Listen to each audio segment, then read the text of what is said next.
thought you might be interested in this tracking system I've made on my bench, and I've made it from standard strips of oak that you can get from B&Q in England. And the first thing I did was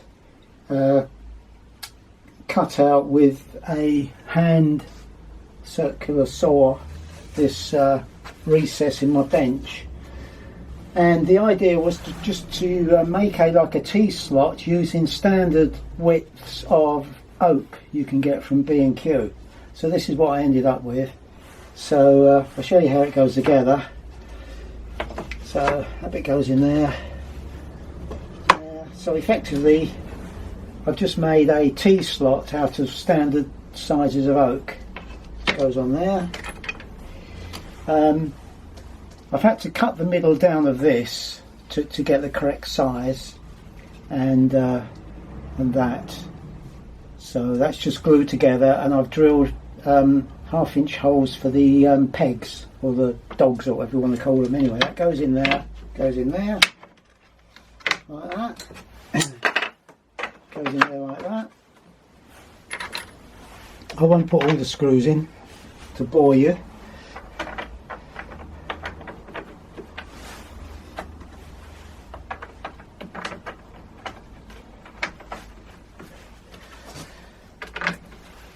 Put a couple in this end. I use these big chunky screws with a Torx head from B&Q. Press that in.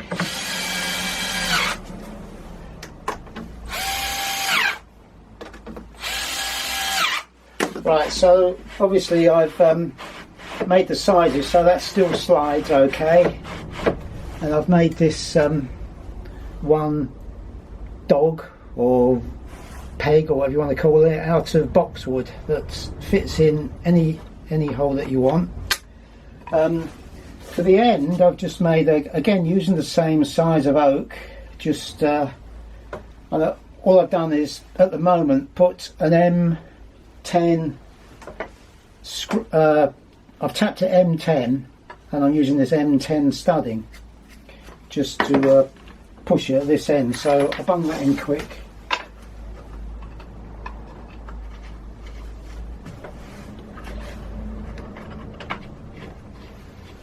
These Torx screws are really good actually.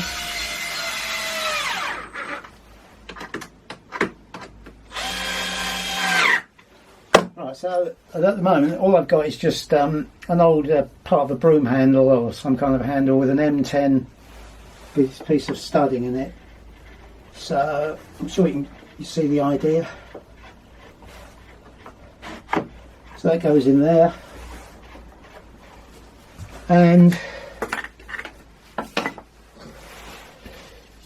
so the idea is if you're planing something quite shallow like that, you can put that against that stop, put the peg in there, and then just tighten it up.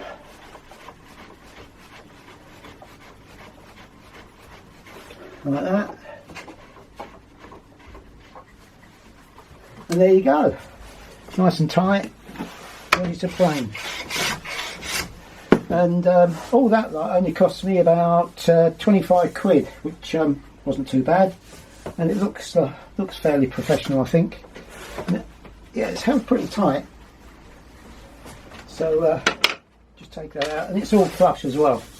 Anyway, I hope you're interested, and thanks for watching.